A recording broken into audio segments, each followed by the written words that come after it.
Good morning, everybody, and welcome to Daf Yomi. Today, we are going to be doing Eruvin, page 21, Daf Kaf Aleph, Amud Aleph, and Amud Bet.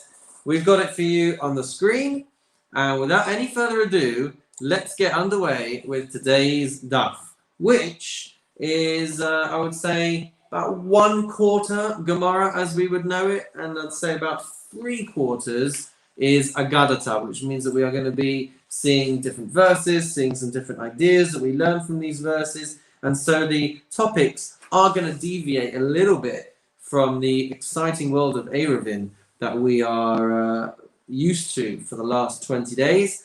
So here we go. We're going to be picking it up from the bottom of the page on 20b, Kaf Amud Bet. It's on the screen in front of you there.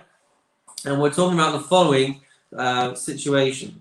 We're talking about a water well, a water well that would have been found in the middle of a public domain, and so therefore it would create a problem to be able to draw the water, which would be a private domain, to bring it into the public domain. You would be transferring from one domain to the other. So they had to come up with a solution that would allow people to be able to draw water on Shabbos, to be able to feed their animals. So the solution they came up with is as follows, and we saw it in the Mishnah a few days ago. They would put up partitions in a square around this water source, and by doing that, it would turn that area into a private domain. And that way, when you're drawing the water up, you're not going to violate anything by feeding your animals that water as well. So these are called pasei biraos, or pasei biraot. And they are the boards, the mechitzas, the partitions that would go around. They obviously had to leave enough space for animals to be able to walk in and walk out again, and it would be open on 4 sides of this water source. And we've seen the different dimensions a few pages ago in the Mishnah and in the Gemara since. So we're picking it up at the bottom of 20b. With a statement by Rabbi Yitzchak bar Ada. Says the Gemara, Amar Rabbi Yitzchak bar Ada, Lo hutru pasei beiraos elo la'olei regalim bilvad. That these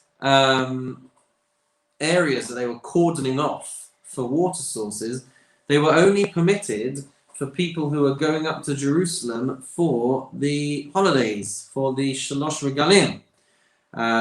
If they were not doing that, then I assume that it would have been inappropriate for them to start drawing water for their animals. But says Rabbi Yitzchak bar Ada, if they were doing it, if they were on their way up to Yerushalayim and they were along that journey, then they would have been permitted to have these boards in place for being able to feed your animals. Asks the Gemara, V'hatanya, but we have a baraisa, Lo hotru pasei biros elo legabi behema bilvad.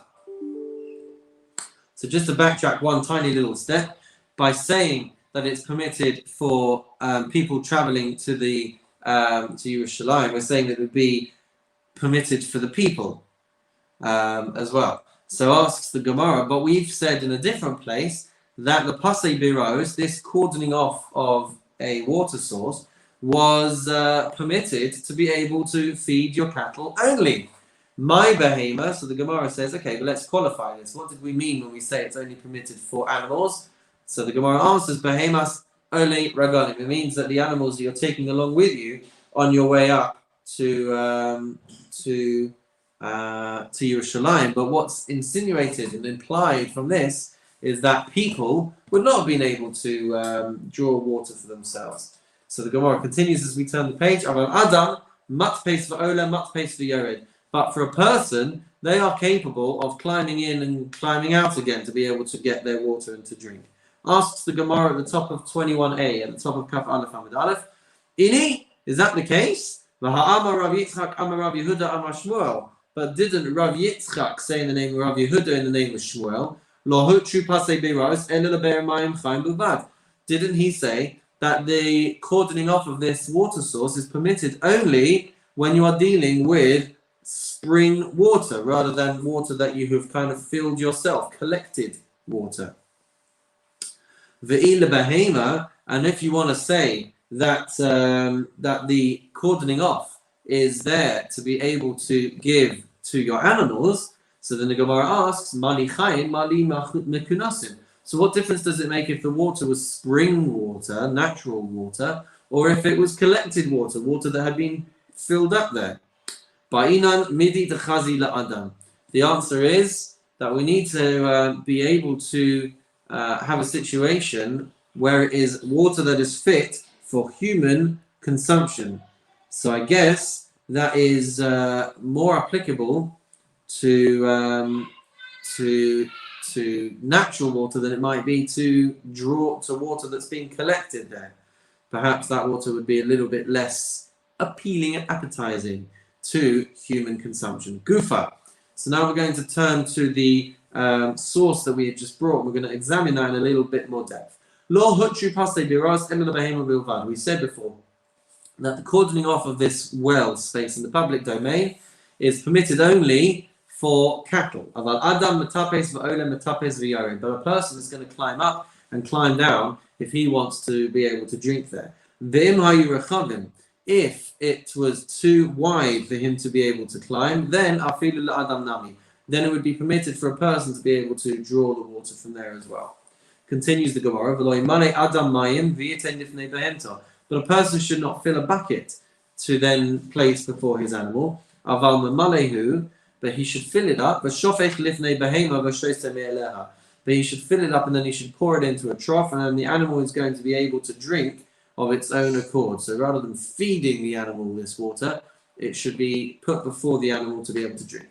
Maskif la Rav Anan, but we have a challenge from Rav Anan, who says, "In Cain, ma ho'ilu pasei biraz." But if that's the case, then what is the purpose of these boards? What's the point of cording it off? Ma ho'ilu. What help is it? So the Gemara answers, the malas mehen. It allows them to draw water from the well, which otherwise would have been forbidden because they would have been transferring from one domain to another. So we're going to re-qualify this question. Ella, ma ho'el rosha v'ruba shel para. So he says, no, what I meant to say is, what purpose is there in saying that the area that is cordoned off has to be large enough to fit a cow's head and most of its body?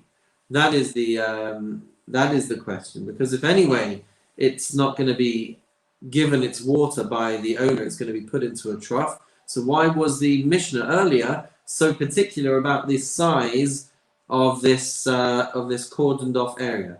Amar Abaye says, and what are we dealing with here? We're dealing with the following situation. Ba'evas ha'omed v'rishus harabim gavoha asara v'rochev arba'a v'rosha nichnas lebein hapasim v'chulei. We're dealing with a situation where the trough is so big that it would be classified as a private domain.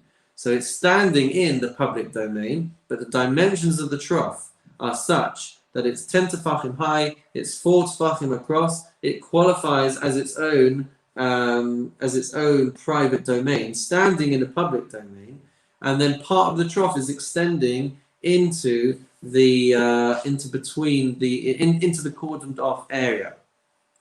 So that is the situation that we're dealing with. So Amar Rabbi Yirmiyah, let's scroll down. Amar Rav Yirmiyah bar Abba Amar Rav. Yeah, that's right. Rav Yirmiyah bar Abba said in the name of Rav, Ein burgenin bebavel v'lo pasei biras b'chutz la'aretz. He said like this. So we're moving on to a slightly different topic over here. So he says as follows. He says that burgenin, which are a type of hut, these would not apply to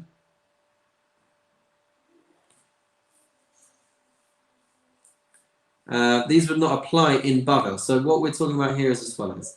Back in the day, right, as we've said in the past, it would be forbidden to walk further than 2,000 amot outside of a city on Shabbos. However, if there are still houses which are connected to the town or to the city, then that 2,000 amot perimeter doesn't start until the end of the residential dwellings. If the residential dwellings are placed close enough to the town, so then the outer perimeter of the city keeps extending until that very last house or that very last hut. right? So there's a dilemma, which is what's classified as a residential dwelling. Would a hut where people watch fields from and guard different things, would those count as a residential dwelling? And the answer is it's going to depend. Rav Yomi or Bar Abba, in the name of Rav, is saying that huts like these watchmen's huts, they don't apply in Babylonia, and we're going to see why. We're going to see why in a second.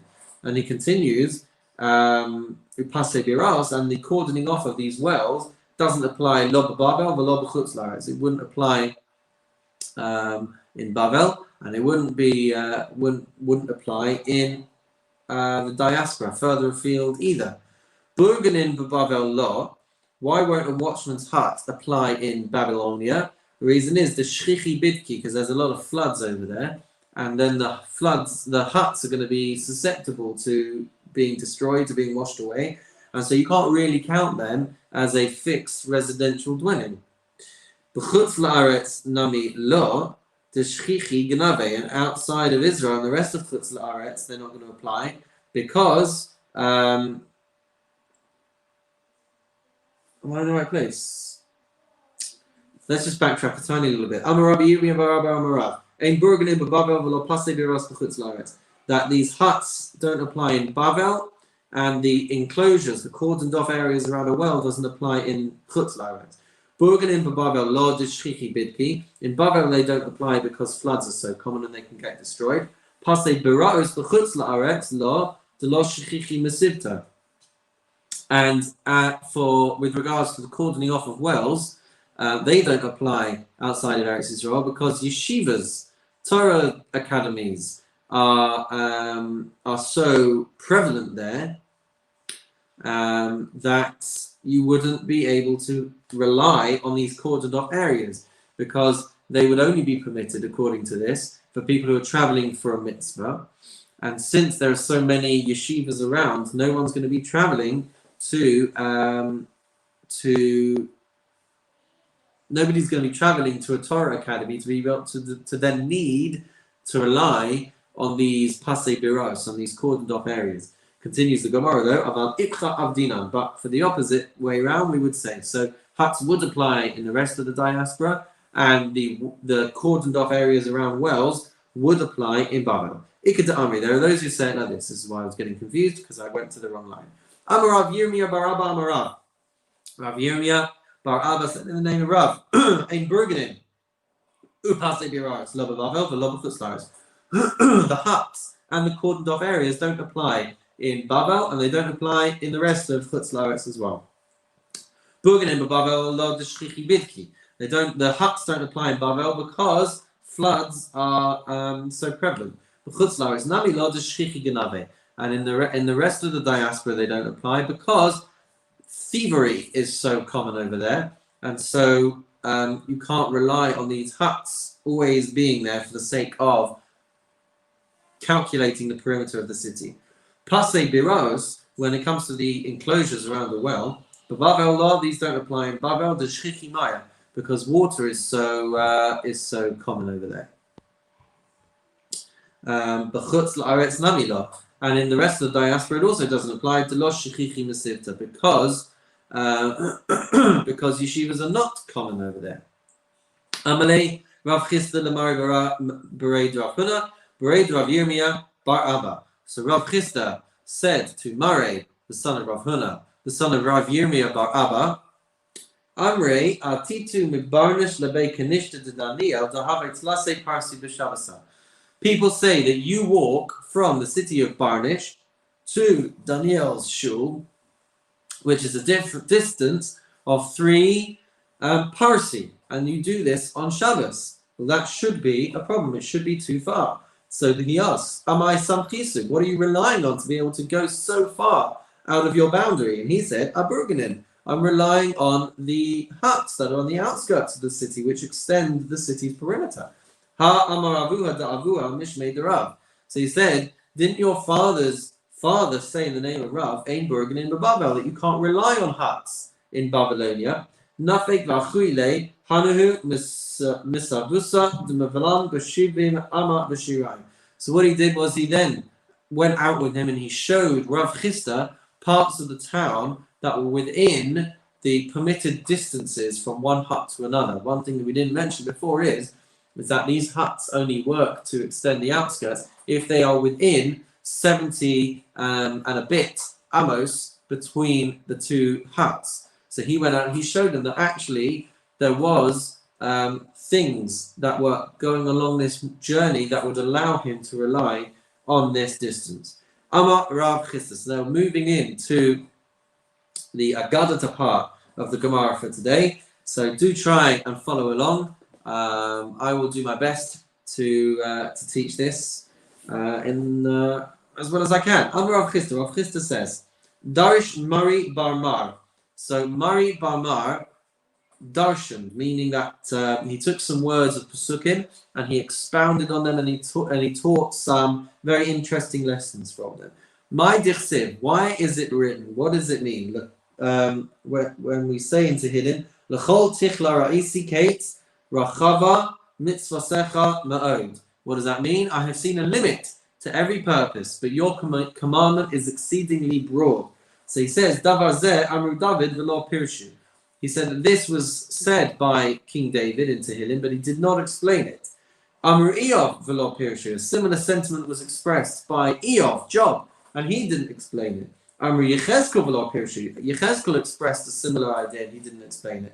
Ad sheba Zechariah ben Iddo u'pirshu. Until Zechariah ben Iddo came along, and he explained it. So let's take a little look at what we're talking about. Amru David v'lo pirshu. What are we talking about when we say that David said it and he didn't explain it? Dichsiv. He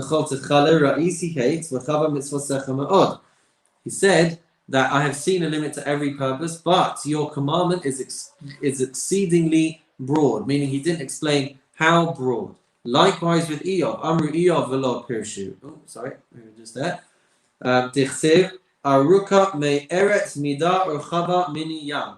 He said that its measure is longer than the earth and broader than the sea. So again, not identifying the scope and breadth and depth of Torah. Amru Yechezkel v'lo pirshu. Yechezkel also said and didn't explain. Dichsiv, as we say in the pasuk in Yechezkel, Vayifrosh osa lefanai v'hi chesuva panim v'achor v'chasuv eleha kinim v'hege v'hi. So he said, and he spread it before me, and it was written inside and outside, and in it was written lamentations and melody and woe.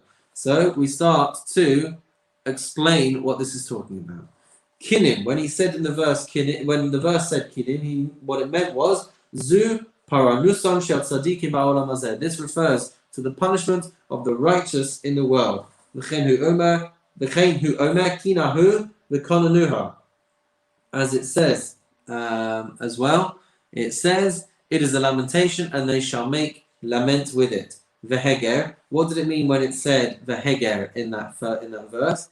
Zu matan scharon shel tzadikim na'asid lavo. This refers to the reward that the righteous is going to receive in the world to come. V'chein hu omer olai higayon v'china. As it says in Tehillim, to the melody, the higayon of a lyre, of a type of harp. V'hai, and with vahi, with regards to woe, as it said in the verse, Zuhi Puramusan Shawashayim Nasid level. This refers to the punishment that wicked people are going to receive in the world to come. Calamity shall follow upon calamity. So Ad Sheba Zechariah ben Iddo Pirshu. So it came down to Zechariah ben Iddo to come along and explain this. As it is written to Siv, Vayomer Elai Ma'ata Ro'eh Va'omer Ani Ro'eh Megillah Afa Arka Esrim Ba'ama Barachba Eser Ba'ama. So he came along and he said as follows: I see a flying scroll, the length of it is 20 cubits, and the breadth of it is 10 cubits. Meaning when you open it, it is 20 by 20 cubits. And it is written, so B'chi Pashtas La Havyala Esrim Be'esrim. And so when you open it up and unroll it, unravel it, it is 20 by 20 cubits, 20 by 20 amas. Uksiv He Kasuba Panim Ba'achor, and it is written on the inside, on the outside, on both sides. B'chi Klapas La Kama Havyala, and when you would split it open and peel it apart, How much is there? Arbain be'esrin. So then the entire area would work out to 40 by 20 amot, says there, or 800 of God's cubits. Uchsir, and it says in the pasuk, Mi madad b'shalumayim b'shamayim b'zeres tikain. It says, who has measured the waters in the hollow of his hand and meted out heaven with the span.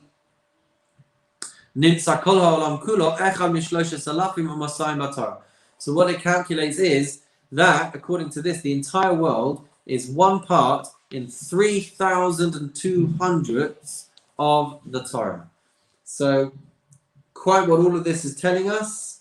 I struggle with this, but I believe it's trying to explain to us, or to help us to understand the sheer breadth and depth and span that the Torah encompasses. Not entirely sure. As I said, when we get to these Agadatas, they are quite complex and quite deep.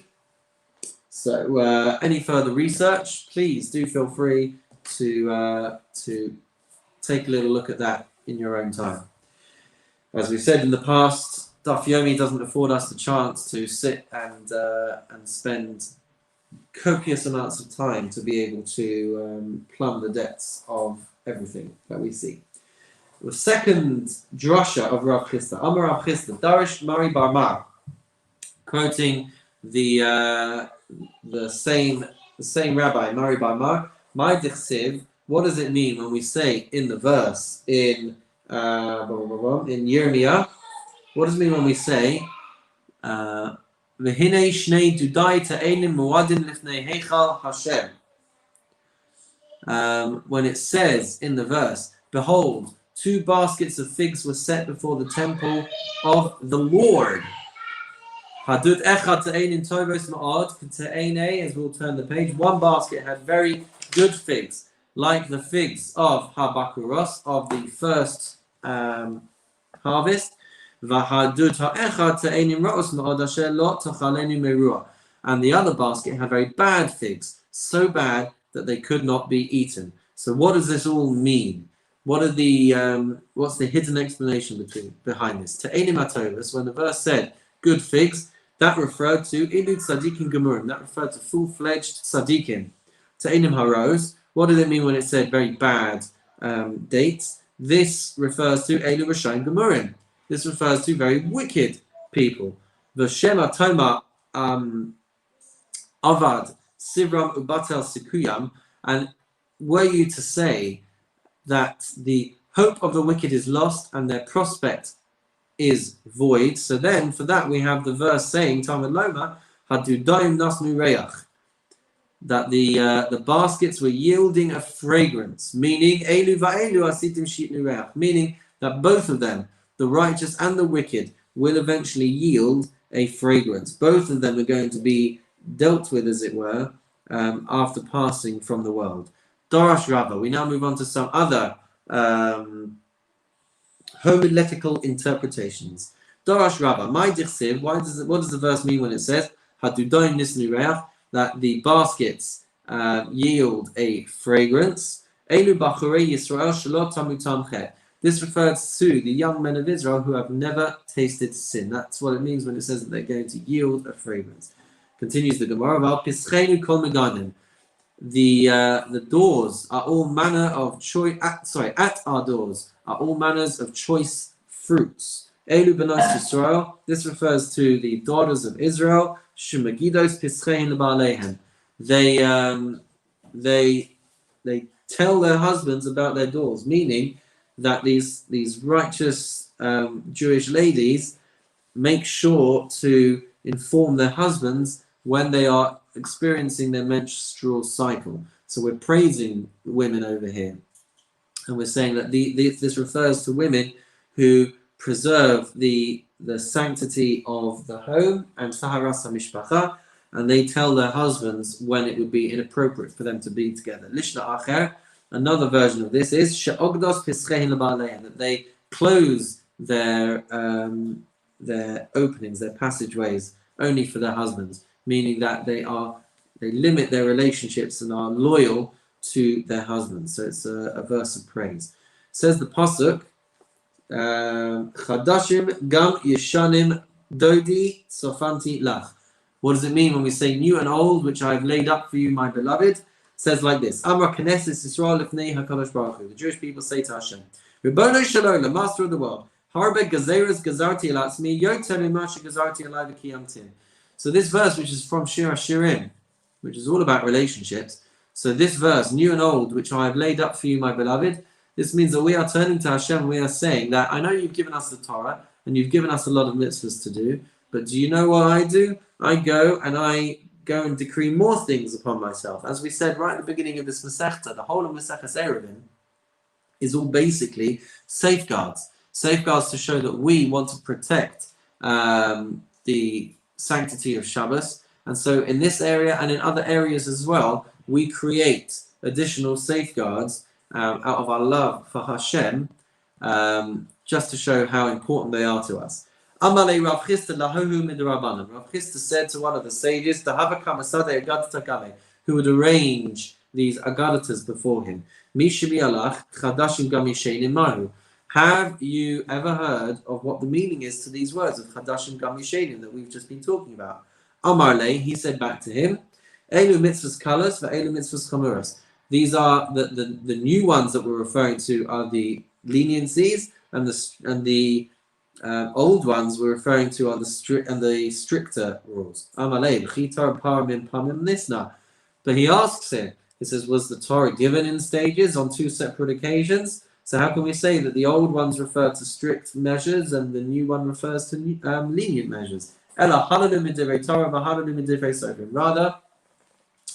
the stricter, the old mitzvahs are mitzvahs from the Torah, and the new ones are mitzvahs from the sages. Both are valid, and again, it just emphasizes how endearing these mitzvahs are and these responsibilities are to our lives. Darash Rava expounded. My dichsev, what does it mean when the verse says, "Vayosem mehema b'ni hizahe asos sefarim harbe v'chule." So the verse says, and more than these, my son, be careful of making many books. And then it would continue to say, much study will weary the flesh. That is how the verse would continue. So says the Gemara, we start to have a look at what this verse is saying. We break it down. B'ni hizaher, my son, be careful. What does this mean? But divrei sofrim yosem and divrei Torah. Be careful to fulfill the words of the rabbis more so than the words of the Torah. Shedivrei Torah yesh bahen aseh v'lo saseh, because the Torah has positive and negative commandments. With divrei sofrim, and by violating the words of the sages, we say. So the point is that yesh bahen aseh v'lo saseh, that the Torah has positive mitzvahs and negative mitzvahs, but the violation of many of the mitzvahs in the Torah is just lashes. Whereas divrei sofrim, when it comes to violating the words of the rabbis, he says, "Kola over al divrei sofrim chayav misa." That if you violate the words of the sages, you could be liable to the death penalty. Shema Tomar, maybe you'll say, Im yesh, excuse me, Im yesh bahem mamash mipnei lo nichtavu. So if there's so much substance to what the rabbis have said, why were they not written in the Torah? Amakra, the verse says, Asos Sefarim Harbe, making many books, in case there is no end. V'lohag Harbe Yigios Basar. So of making many books there is no end, meaning that it is impossible to write down everything that's in the oral Torah because it is so vast and it is so broad.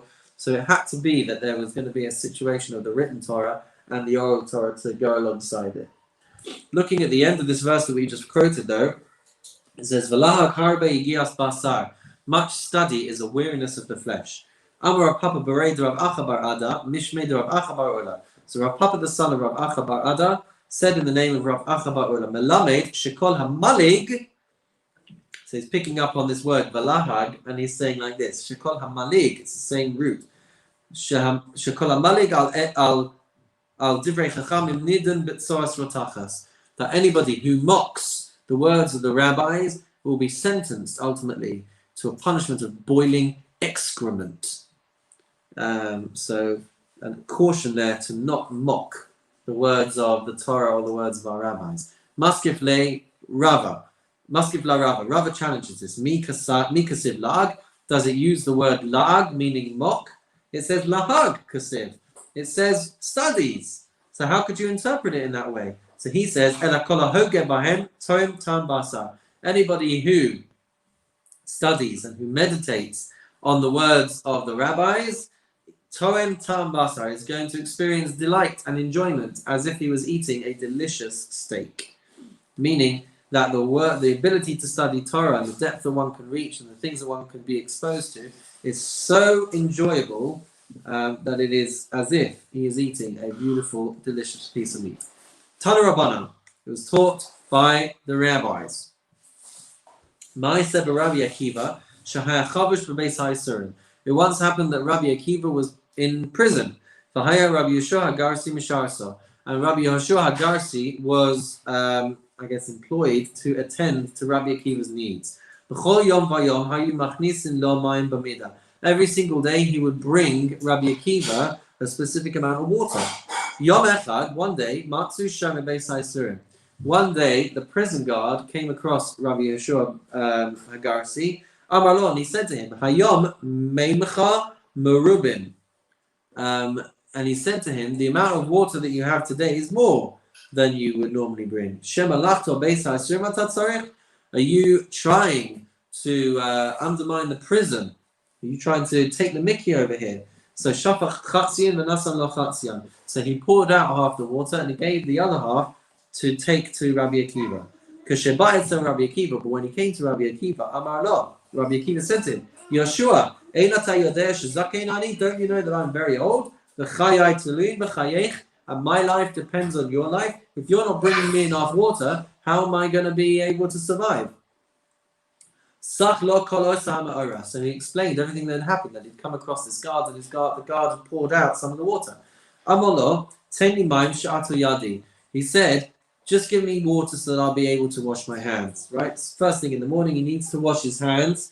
So he says, listen, we've got what we've got. Bring me, just give me the water so I can wash my hands instead of using it to drink. Amalo, lishtos ein magiin, lito yadecha magiin. So he said to him, you're going to have enough water to wash your hands, but there's not enough water for you to be able to drink. So why are you prioritizing washing your hands over drinking? What am I supposed to do? Because if I transgress the words of the rabbis that I'm supposed to wash my hands in the morning, then I could bring about myself a death penalty. It's better that I bring death around through my thirst than I transgress the opinion of my colleagues that I should be washing my hands. This isn't talking about washing hands in the morning. It says here on the screen that it's washing his hands before eating. Amru, they said, Lo tam klum ad shehevi lo mayim v'natal yadav. They said that he should not taste anything until water was brought to wash his hands. K'sheshamu chachamim b'davar. When the chachamim heard about this, Amru, ma b'zignusa, kach bi'aldusa alachas kama v'kama. So if this is what he was like in his old age when he was weaker, and he was still so meticulous, how much better would he have been in his youth? And if this is what he was like in prison, prioritizing in this way, could you just imagine how powerful, how amazing, and how devoted he would have been when he was out of prison as well? Amar Rav Yehuda, Amar Shmuel. Rav Yehuda said in the name of Shmuel, B'shashi tikein Shlomo Eruvin v'netilas yadayim. At the time when King Solomon instituted the concept of an Eruv Chatzeros, of people being able to band together to carry between courtyards, and at the time when he instituted washing hands to remove impurity, Yatzda Bas Kol, a heavenly voice came out, Va'amra, B'ni im chacham libacha yismach libi gamani. A divine voice came out and said, my son, if your heart is wise, my heart will be glad, even mine. And it also says, Chacham b'ni v'sameach lebi v'ashiva charfi dava. My son, be wise and make my heart glad, that I may respond to he who taunts me. So this is what came as a divine voice when King Shlomo instituted those safeguards. Dorosh Rava. Rava expounded. My dichsiv. What does the verse mean when it says, when it says, come, my beloved, let us go forth into the field. Nashkim alakramim, let us lodge in the villages. Come,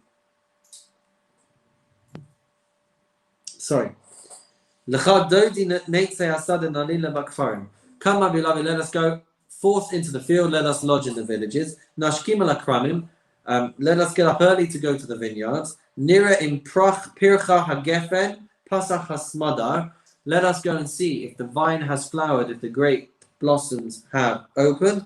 Hinatsu harimonim sham etain esdodilach. If the pomegranates are in flower, there will I give you my love.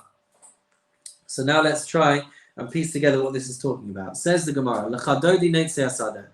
When the words say, come my beloved, let us go forth into the field, Amra Knesset Yisrael Lifnei HaKadosh Baruch Hu. This is referring to the Jewish people saying to Hashem, Ribono Shalom, Master of the world, Al Tadineni Ki Yoshvei Karachim, Sheyesh Bahem Gezel V'Arayos, U'Shvuas Shav, U'Shvuas Sheker. The Jewish people, so to speak, say to Hashem, please do not judge us like those who reside in large cities where robbery and licentiousness and vain oaths and false oaths are so prevalent. Rather, Neitzei Hasadeh, let us go out into the field. Come and I will show you how you have Torah studies who are engaged in Torah study despite their poverty.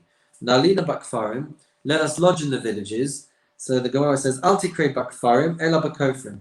Don't read this just as saying bakfarim in the villages, but read this as saying by the deniers, the kofrim, to which they say, Bo ve'erech osam she'ashpas lahem tova v'hein kafru bach. Come and I will show you the nations of the world who you give so much to, and yet, despite having so much abundance and so much goodness in their lives, v'hein kafru bach, and yet they go ahead and they deny either your existence or your role in everything that they have. So we're, so to speak, saying to Hashem, look at the difference between us. Look how much effort we're putting in, and look how much effort everyone else is putting in. Nashkim lakramim. What was the verse referring to when it said, let us get up early to go to the vineyards? Elu bate kinesias is bate midrashas. That means that we get up early to go to shul and to go to the study hall. Nira im pircha hagefen. Let's go and see if the vine has flowered. What does this mean? Elu balei mikra. These are the people that are masters of the Torah, of Tanakh. Platach hasmadar. Let's go and see if the blossoms have opened. Elu balei mishnah. These are the masters of the Mishnah. Hinatsu harimonim. Let's go and see if the pomegranates are in flower. Elu balei Gemara. These are the masters of the tradition of the Gemara. Shab eiten esdetzet. It doesn't really mean, when we say Mishnah and Gemara, they didn't have these books of Gemara. It means see how proficient they are with all of the halachas and everything that emerges from the words of the Mishnah, which we now call Gemara, but back then it would have been done orally. Sham eten esdodilach. There I will give you my love. Meaning, erech kavodi v'godli shevach benai uv'nosai. Meaning, I will show you my glory and my greatness, the praise of my sons and daughters. Basically saying to Hashem, come and have a look, just how devoted your people are. Amar Rav Hanuna. Rav Hanuna said, my dichsiv, what does the verse mean? Vaydaber shloshes alafim mashal vayehi shira chamisha va'alef.